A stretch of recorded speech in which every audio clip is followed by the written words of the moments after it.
friends, welcome to our channel लक्ष्य law academy. Friends, मैं आज इस वीडियो में आपको आईपीसी की सेक्शन 82 एंड 83 कवर कराऊंगी। अभी तक हम आईपीसी से रिलेटेड जितने भी प्रोविजंस हैं, मींस जो प्रीवियस प्रोविजंस हैं 81 सेक्शन तक, उसे ऑनलाइन क्लास के माध्यम से कंप्लीट कर चुके हैं। अब जो आगे के रिमेनिंग प्रोविजंस हैं 82 से पूरे 511 तक, अब वो मैं आपको सेक्शन वाइज सेक्शन कवर करूँगी इस तरीके के वीडियोस से, जिसमें ऑनलाइन क्लास नहीं रहेगी। मैं डायरेक्ट ऐसे वीडियोस बनाऊंगी जैसा मैं ये वीडियो बना रही हूँ, आप लोगों के लिए ला रही हूँ। इस तरीके से वीडियो बनाने के पीछे का रीज़न ये है कि जल्दी जल्दी हमारा आईपीसी के जितने भी प्रोविजंस हैं वो कवर अप हो जाएं, ताकि एमपी सिविल जज जो एग्ज़ाम नज़दीक है उसके लिए हम जल्दी से जल्दी अपना सिलेबस कंप्लीट कर सकें। इसलिए अब मैं आपको फेस टू फेस ना पढ़ा करके डायरेक्ट से जो इम्पॉर्टेंट प्रोविजंस हैं वो कवर करवाऊंगी। तो चलिए बिना टाइम वेस्ट किए हुए हम सेक्शन 82 और 83 समझते हैं। वीडियो में लास्ट तक बने रहें ताकि आपको सारी इम्पॉर्टेंट चीज़ें सेक्शन 81 एंड 82 सेक्शन 82 एंड 83 से रिलेटेड मिल सकें। तो चलिए स्टार्ट करते हैं हम सेक्शन 82। ये आपको सामने बेयर एक्ट में सेक्शन 82 दिख रही होगी। सेक्शन 82 बात करती है act of a child under 7 years of age, 7 वर्ष से कम आयु के शिशु का कार्य। इसमें लिखा गया है कि nothing is an offence which is done by a child under 7 years. कोई बात अपराध नहीं है जो 7 वर्ष से कम आयु के शिशु द्वारा की जाए। तो ये सेक्शन जो 82 है ये बात करती है कि यदि कोई भी कार्य, कैसा कार्य, यहाँ पर कार्य का मतलब है ऐसा कार्य जो यदि कोई बड़ा व्यक्ति, कोई एडल्ट पर्सन करता तो वो अपराध की श्रेणी में आता। ऐसा कार्य यदि किसी ऐसे शिशु ने, ऐसे बालक ने, ऐसी बालिका ने किया है जिसकी आयु 7 वर्ष से कम है, अंडर 7 ईयर्स उसकी एज है, तो वो कार्य अपराध नहीं माना जाएगा, क्योंकि उसकी आयु 7 वर्ष से कम है और ऐसा प्रावधान आईपीसी की सेक्शन 82 कहती है, इसलिए वो अपराध की श्रेणी में नहीं आएगा। अब ये जो सिद्धांत है, ये जो जनरल एक्सेप्शन है, ये कहाँ से लिया गया है, कहाँ से इसकी उत्पत्ति हुई है, इससे रिलेटेड कुछ इंपॉर्टेंट फैक्ट्स हैं जो एग्जाम्स में पूछे जाते हैं, तो वो मैं अब आपको बताती हूँ। तो सबसे पहले आपको preliminary exam point of view से क्या याद रखना है, आपको सेक्शन याद रखना है कि 7 वर्ष से कम आयु के बालक या बालिका द्वारा किया गया कार्य अपराध नहीं होता है। ये कौन सी सेक्शन बोलती है या कौन सी सेक्शन में इसका प्रावधान बताया गया है, तो सेक्शन 82 में। एक ऑब्जेक्टिव आपका ये बनता है। उसके बाद इस नियम को क्या कहा जाता है, तो इस नियम को कहा जाता है डोली इन कैपेक्स। मैं आपको इसको डिटेल में बताती हूँ। रूल ऑफ डोली इन कैपेक्स, ये जो रूल है फ्रेंड्स, ये जो रूल है ये आपका लिया गया है इंग्लिश लॉ और रोमन लॉ से। ये इंग्लिश लॉ और रोमन लॉ का रूल है जो वहाँ एप्लीकेबल होता है ऐसे बालक या बालिकाओं पे जिनकी आयु 10 वर्ष से कम होती है। वहाँ पर 10 वर्ष से कम आयु के बालक बालिकाओं को कहा जाता है डोली इन कैपेक्स, जिसका मतलब होता है इनकैपेबल टू कमिट ऑफेंस या incapable to understand the nature, quality and consequence of the act. क्या मतलब होता है इसका? इसका मतलब होता है incapable to understand the nature, quality and consequence of the act. अपने द्वारा किए गए कार्य की प्रकृति को, उसकी नेचर को और उसके क्या परिणाम होंगे, इस बात को समझने में असमर्थ व्यक्ति। तो इंग्लिश और रोमन लॉ में जो 10 वर्ष से कम आयु के बालक बालिकाएं होते हैं उनको डोली इन कैपेक्स कहा जाता है, और इसी रूल को हमारे इंडिया में एप्लीकेबल किया गया है सेक्शन 82 में। लेकिन हमारे यहाँ जो एज है वो कितनी है? 7 ईयर्स। हमारे यहाँ 7 ईयर्स से कम आयु के बच्चे, 7 ईयर्स भी नहीं। अगर कभी एग्जाम में क्वेश्चन आए कि क्या 7 ईयर्स के बच्चे 82 में आते हैं, तो नहीं आते हैं। सेक्शन 82 कवर करती है कौन से बच्चों को? जिनकी आयु जिनकी आयु 7 वर्ष से कम है। ठीक है, तो 7 वर्ष से कम आयु के बच्चों को कहा जाता है डोली इनकैपेक्स, जिसका मतलब क्या है कि वो अपने कार्य के परिणाम को, उसके नेचर को समझने में असमर्थ है। अब हिंदी में भी कुछ नाम दिए गए हैं इस रूल को।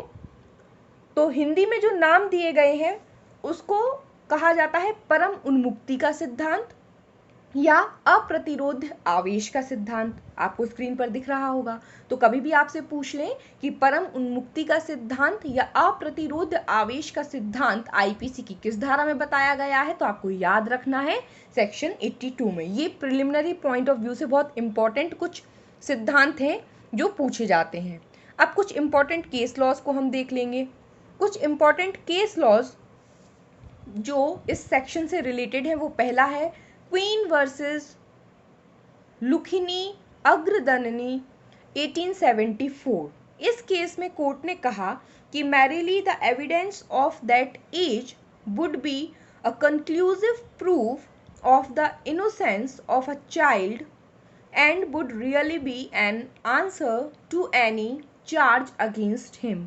मतलब इस केस में ये कहा गया कि जो 7 वर्ष की एज 82 सेक्शन में बताई गई है, तो यदि ये प्रूफ हो जाता है कि जिस व्यक्ति ने, जिस बालक बालिका ने कोई अपराध कमिट किया है और उसकी आयु कितनी है, 7 वर्ष है, तो ये उसकी जो एज है ये इस बात का कंक्लूसिव प्रूफ है कि वो बच्चा इनोसेंट है, उस बच्चे ने कोई अपराध नहीं किया है। तो सेक्शन 82 में जो 7 वर्ष से कम आयु के बालक बालिका होते हैं और ये प्रूफ हो जाता है कि उसकी एज 7 वर्ष से कम है, तो ये इस बात का निश्चायक सबूत माना गया है कि उस बच्चे ने कोई अपराध नहीं किया है।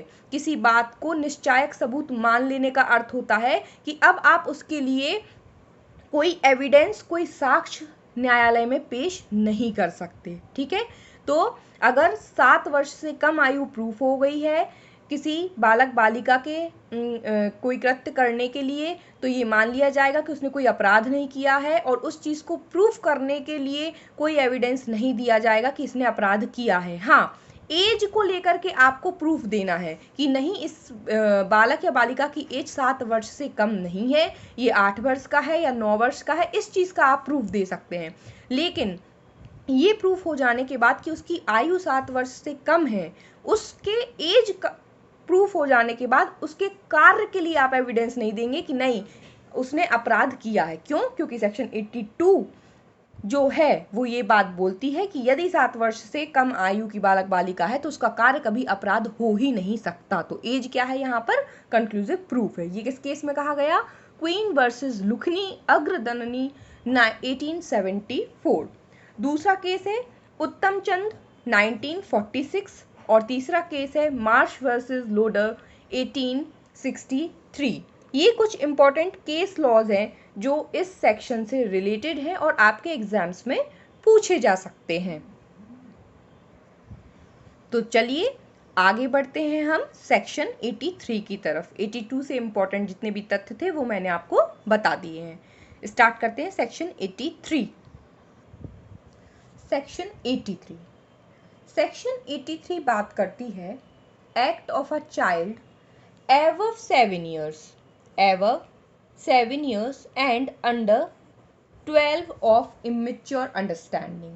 7 वर्ष से ऊपर किंतु 12 वर्ष से कम के अपरिपक्व समझ के शिशु का कार्य। ठीक है, अब यहाँ पर बात हो रही है कि ऐसे बालक या बालिकाएं जिनकी एज 7 इयर्स से तो ऊपर है लेकिन 12 वर्ष से कम है। अब ऐसी एज बिटवीन के जो बच्चे हैं, इन्होंने यदि कोई कार्य किया तो क्या वो अपराध होगा या नहीं होगा? तो यहाँ कहा गया है कि nothing is an offence which is done by a child above 7 years of age and under 12 who has not attained sufficient maturity of understanding to judge of the nature and consequences of his conduct on that occasion।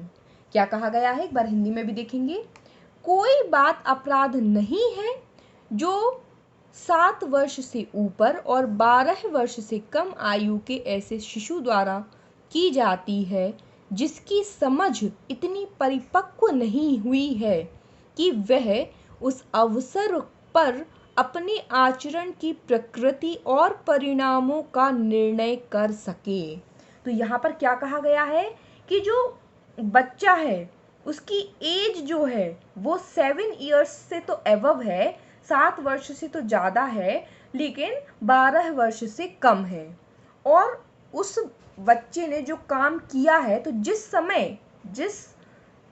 समय उसने वह अपराध किया है या वह कार्य किया, अपराध तो अभी बोला नहीं गया, जिस समय उसने अपना कार्य किया है उस समय उसकी जो समझ है, उसकी जो मैच्योरिटी है अंडरस्टैंडिंग की, उसकी जो समझने की शक्ति है वो इतनी परिपक्व नहीं है, उसके अंदर इतनी मैच्योरिटी नहीं थी कि वो अपने द्वारा किए गए कार्य के नेचर को समझ पाए, उसके कॉन्सिक्वेंस को समझ पाए, उसके परिणाम को समझ पाए। उसको ये समझ में नहीं आ रहा था अपने कार्य करते समय कि जो वो कार्य कर रहा है उसका परिणाम क्या हो सकता है, क्या उसके लिए उसको दंड मिल सकता है, अगर दंड मिल सकता है तो कितना भयंकर दंड मिल सकता है।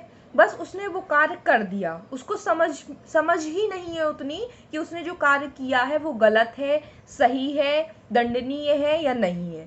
तब कहा गया है कि यदि ऐसी कंडीशन है तो तब उस कंडीशन में ऐसे बच्चों को जिनकी आयु 7 वर्ष से ऊपर है लेकिन 12 वर्ष से कम है, ये माना जाएगा कि उन्होंने जो कार्य किया है वो किसी भी प्रकार से अपराध की कोटि में नहीं आता, अपराध नहीं किया है। तो लेकिन इस सेक्शन के साथ आपको सारी कंडीशंस जोड़ के चलना है कि 7 वर्ष से ऊपर और 12 वर्ष से कम आयु का यदि बालक है तो उसको अपराध, उसके द्वारा किए गए कार्य को अपराध सिर्फ कब नहीं माना जाएगा, सिर्फ उस कंडीशन में अपराध नहीं माना जाएगा जिस कंडीशन में, जिस समय वो कार्य कर रहा है उस समय उसने sufficient maturity of understanding attain नहीं की है। मतलब उसकी समझ इतनी परिपक्व नहीं हुई थी उस समय पे कि वो समझ सकता कि वो किस नेचर का काम कर रहा है और उसका कॉन्सिक्वेंस क्या होगा, उसका परिणाम क्या होगा उसके कंडक्ट का, ठीक है ना, उस समय। तब फिर उसको लाभ मिलेगा 83 का। लेकिन अब इस नियम को क्या कहा जाता है, अब ये समझना है।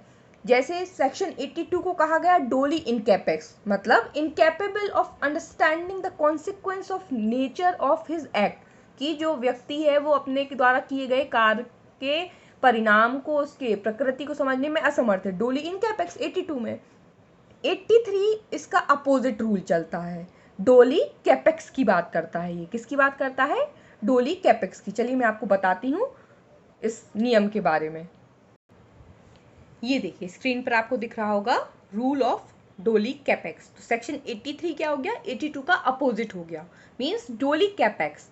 Capex means capable of understanding the nature, quality and consequence of the act. इसका मतलब है कि अपने कार्य की प्रकृति, उसके परिणाम को समझने में जो व्यक्ति सक्षम है उसका मतलब होता है कैपेक्स। तो धारा 83 जो बात करती है वो ये कहती है कि 7 वर्ष से ऊपर और 12 वर्ष से कम आयु के जो बच्चे होते हैं उनमें कहीं ना कहीं इन कंपैरिजन टू 7 वर्ष से नीचे के बच्चों से कुछ समझ जो है डेवलप हो जाती है। अगर 7 वर्ष से कम आयु का बच्चा है तो ये माना गया कि वो बिल्कुल भी समझने में समर्थ नहीं है, लेकिन 7 वर्ष से ऊपर और 12 वर्ष से कम आयु के बच्चे हैं तो हर बच्चे की अपनी अपनी मानसिक स्थिति हो सकती है। उनमें से कुछ बच्चे ऐसे हो सकते हैं जो बिल्कुल भी अपने नेचर को नहीं समझते हैं, लेकिन कुछ ऐसे होते हैं जिनमें मैच्योरिटी लेवल डेवलप हो जाता है कुछ हद तक। तब फिर डिपेंड करेगा फैक्ट्स के ऊपर, सर्कमस्टेंसेस के ऊपर, उनके कंडक्ट के ऊपर कि जिस समय वो कार्य कर रहे थे उस समय उनका आचरण क्या था, उनके आचरण को देखा जाएगा। उन्होंने कैसा रिएक्ट किया कार्य करने के बाद, क्या उन्होंने ऐसा रिएक्शन दिया कार्य करने के बाद जिससे देख करके लग रहा था कि वो अपने कार्य की प्रकृति को समझ रहे हैं। यदि वो अपने कार्य की प्रकृति को समझ रहे हैं तो फिर वो अपराध हो सकता है, लेकिन यदि नहीं समझ रहे हैं तब फिर सेक्शन 83 के अंतर्गत ऐसे बच्चों का कार्य अपराध नहीं है जिनकी आयु 7 वर्ष से ऊपर और 12 वर्ष से कम है। इससे रिलेटेड बहुत से केसेस भी हैं जो हम आगे डिस्कस करेंगे। अभी हम इससे रिलेटेड मैगजीम देख लेते हैं। इससे रिलेटेड जो मैगजीम है वो है क्विया मैल्शिया सप्लेट एक्टम, आपको स्क्रीन पर दिख रही होगी, आप लोग चाहें तो नोट डाउन कर सकते हैं।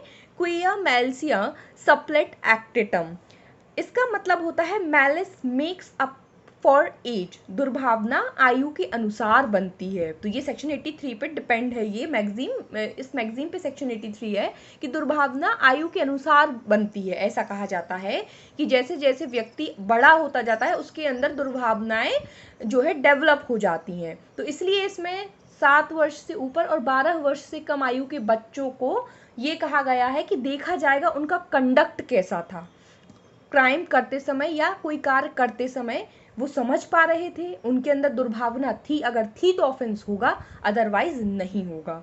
आपको बेयर एक्ट की एज इट इज लैंग्वेज पकड़नी है। अगर बेयर एक्ट की एज इट इज लैंग्वेज लिखी आती है आपके ऑब्जेक्टिव में कि कोई भी कार्य अपराध नहीं है जो ऐसे बालक द्वारा किया गया है, जो अपने कार्य को करते समय मैच्योरिटी की मतलब अंडरस्टैंडिंग ऑफ मैच्योरिटी की कमी के कारण अपने कार्य की प्रकृति को, उसके परिणाम को समझने में असमर्थ है, तब फिर आप टिक करेंगे कि वो अपराध नहीं है।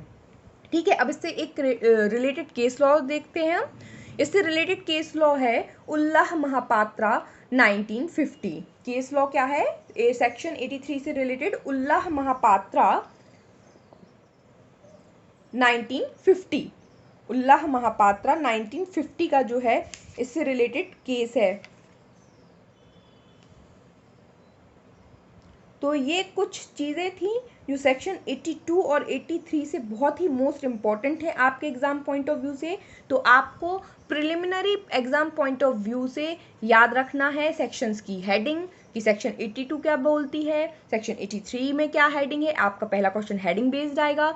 दूसरा, आप हमने जो डोली इन कैपेक्स और डोली कैपेक्स का रूल पढ़ा वो ध्यान रखना है आपको, केस लॉज ध्यान रखना है, और सेक्शन 83 से रिलेटेड जो ये मैगजीन है आपको वो याद रखनी है। अब एक बहुत ही इंपॉर्टेंट बात जो मैं आपको यहाँ पर बताना चाहती हूँ और जो एग्जाम्स में कई बार क्वेश्चन पूछा गया है वो ये है कि सेक्शन 82 तो बात करती है 7 वर्ष से ऊपर के बालक की, कि जिसकी आयु 7 वर्ष से कम है सेक्शन 82 में, और 83 बात करती है जिसकी आयु 7 वर्ष से ऊपर है। अब यदि कोई बालक या बालिका है जिसकी एज एग्जैक्ट 7 वर्ष है तो वो किस सेक्शन के अंदर जाएगा? 82 के अंदर जाएगा या 83 के अंदर जाएगा?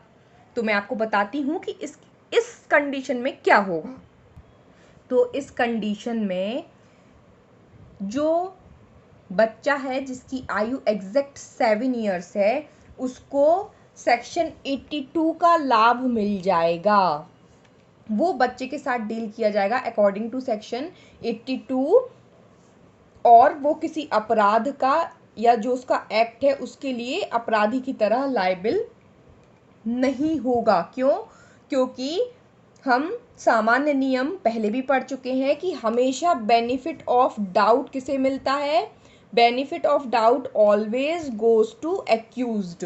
हमेशा संदेह का लाभ अभियुक्त को मिलता है। इसलिए चूंकि जो हमारी सेक्शंस हैं आईपीसी की, सेक्शन 82 और 83, यहाँ पर कंफ्यूजन है क्योंकि सेक्शन 82 बात करता है 7 वर्ष से कम आयु के बच्चे की और सेक्शन 83 बात करती है 7 वर्ष से ऊपर के बच्चे की। तो यहाँ पर कंफ्यूजन क्रिएट हो गया, यहाँ पे डाउट आ गया, लेजिस्लेशन की ये लूप होल्स हैं। तो इस कारण से जो 7 वर्ष का एग्जैक्ट बच्चा होगा वो कहाँ पर जाएगा? सेक्शन 82 के अंतर्गत जाएगा, उसको सेक्शन 82 में डील किया जाएगा और ये माना जाएगा कि उसके द्वारा किया गया कार्य कोई अपराध नहीं है, क्योंकि benefit of doubt always goes to accused. तो ये आपको जो है ध्यान रखना है इस चीज़ को भी। ये भी कई बार प्रिलिमिनरी एग्जाम्स में पूछा जा चुका है इस तरीके से प्रॉब्लम बना करके कि यदि कोई बालक या बालिका जिसकी आयु एग्जैक्ट 7 वर्ष है और उसने कोई अपराध किया है तो वो किस सेक्शन के अंतर्गत उसको लाभ मिलेगा? 82 के अंतर्गत, 83 के अंतर्गत, या उसने अपराध किया है ऐसा मान लिया जाएगा, नन ऑफ द एबव। तो आप क्या लिखेंगे कि सेक्शन 82 पे टिक लगा कर आएंगे कि उसको सेक्शन 82 के अंतर्गत लाभ मिलेगा। तो चलिए, ये हमारी सेक्शन 82 एंड 83 कंप्लीट होती है। आगे नेक्स्ट वीडियो में मैं आपके साथ मिलती हूँ और आपको पढ़ाती हूँ 84 से। अगर आपको इस तरीके से पढ़ना अच्छा लग रहा हो, आपको फेस टू फेस पढ़ने में कोई मतलब प्रॉब्लम ना हो इस तरीके से पढ़ने में, कि मैं आपको फ़ेस टू फेस ना पढ़ाऊँ और ऐसे ही वीडियोज़ आप कंटिन्यू चाहते हैं तो प्लीज़ मुझे कमेंट करके ज़रूर बताएं कि मैम ऐसे वीडियोज़ आप अपलोड करिए, हमें पढ़ने में कोई प्रॉब्लम नहीं है। तो मैं आगे कंटिन्यू आपके लिए जो है सेक्शन बाय सेक्शन इसी तरीके से सीरीज़ कंटिन्यू रखूँगी। जब तक के लिए tata bye bye, take care, stay safe, stay home.